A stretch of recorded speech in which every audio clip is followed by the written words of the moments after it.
Do you want to buy a drone, but you don't really know which drone to buy? Today's video, I'm going to help you save hundreds, if not thousands of dollars on a mistake I made when I bought my very first drone. I got the controller, the goggles, the RC, which is the controller, sorry, and the, what is this? The body, the frame. However, I could never really control this. I took it up in the air, ran straight into the trees, bushes, my mom's deck, fence, everything, scared my dogs. This is a racing drone. Details later, but this is an X-frame, very, very sturdy and very hard metal. It makes different noises. The whole purpose of this is to go fast and to race. It's not really for videography. The drone I wish I had bought right away was actually this one. It is my DJI Mini 3 Pro, and it is a cinematic drone. The point isn't to go fast, even though it has a setting that you can put it in sport mode and go faster than if it was in cinematic. My last drone I have is my DJI FPV drone. I'm trying to shuffle, still hold them all at the same time. Okay, this drone. So my DJI FPV, this is the one right before the DJI Avata, and they changed it to be more of a Cine Whoop or Sine Whoop model. This one you can tell is similar to the X-frame of the racing drone. These go very fast and they're in a completely different category than your cinematic drones. So if you are looking to get something that you want to go out and make footage, videography, something slow, this is the drone you're going to want to go for. So as you can see, these two look very similar, and this one looks a little different. This one is folded up, and I did keep it folded up just to really show the difference in frame build. Purpose for it, the video quality is not good on these drones, and even on FPV drones in general, the quality isn't good. So if you do see FPV footage online, YouTube, Instagram, TikTok, whatever platform you're on, it's more than likely a GoPro attached to the top, and then even on top of that, people edit footage. So breaking it down even further, I will plug this drone in so you can see and how it reacts differently than the rest. Right away, it is pretty loud. That is what happens when you plug the battery into the side. You will get some sort of lights that come on like this. You'll have your antenna on the back. I don't know if y'all can really see from there. So this is what the drone kind of looks up close. Our issue with these, they are a little bit cheaper to maintain. However, when you fly FPV a lot, you're more than likely going to be crashing a lot. So knowing that if you do invest in one of these, be a little bit more technically savvy with your skill set, because you're going to be replacing parts left and right. And if you're okay with that, this is a great build to do. These are the goggles that it came with the antenna signal and something else. Not too sure what that is. Kind of a bulky setup. This is what the screen looks like. Pretend to do that. Turn that on. So the drone will do that when it loses signal from the remote. It's pretty loud, it's pretty annoying, so that is just another thing to know. If you get into the racing drones, you will have sound, so be aware of that. Okay. So now, turn it back on. My switches are not in the right position, so as soon as you do that, as you can hear, the noise stopped and we are good to go. I'm not gonna take this off, but whew. This is how these ones act. Very, very powerful drones.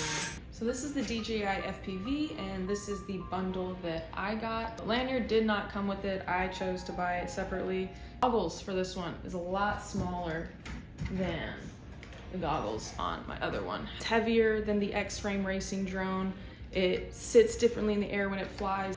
So there's two different simulators out there. I really like the drone racing simulator. Also have a way to fly with the specific drone that you fly in real life. So if you want to simulate online and practice and get your crashing out there instead of doing it in real life and ruining your expensive drone, pretty drone you paid a lot of money for, that is a great way to practice and get better before you take it to the real life. And then another step that I haven't done yet is you can then connect your goggles to the simulator. So you can basically fly like you're flying in real life, goggles, drone, and your own RC, but in the simulator, and just get extra practice. So this is my cinematic drone. It is my DJI Mini 3 Pro with the upgraded RC. I went ahead and paid a few $100s more to get the all-in-one screen remote controller I used to have the Mini 2 where I used my phone with the controller, and when I was on site, I had someone call me during the middle of a shoot, and I had to tell the truck driver at the time to go back and reshoot that specific location because my video cut out middle of the shoot. So if that's something you would like to avoid, go ahead, pay a few $100s more, get the upgraded controller. It's also an amazing screen. You can already tell from the 2 FPVs before versus the cinematic drone. This is a lot smaller setup, a lot more portable, a lot of travel photography, videographer influencers will take these on their trips. Go ahead and turn on the RC first so you can kind of see the difference. You have a nice big beautiful display. Pull out, even though this is a very compact drone, it does still pull out and essentially look the same in the essence of the arms being kind of like in an X pattern. These fly differently than FPV drones and racing drones. They don't go as fast, even though you can put them in sport mode and get pretty fast. My racing drone, I think it can go, my DJI FPV can go up to 100 miles an hour. These can go fast.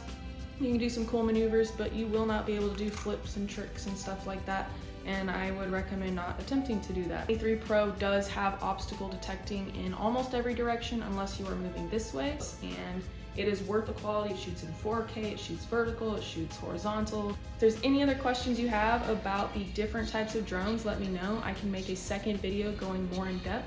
This video was just to kind of scratch the surface. The biggest differences between your cinematic drones versus your FPV drones would be cinematic, you don't need goggles, it's very compact, super simple to fly, and you get about 30 minutes of flight time average, versus your FPV drones. You're going to have a more complex setup, you'll need your goggles, and you will only have roughly 3 to 5 minutes of flight time.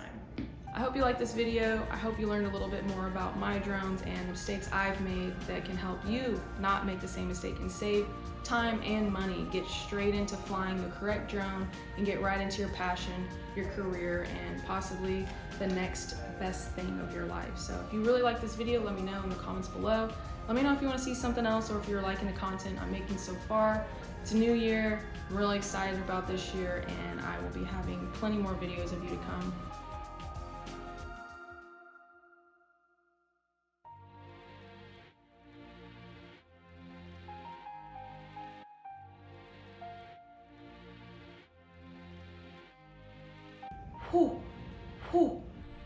Whew.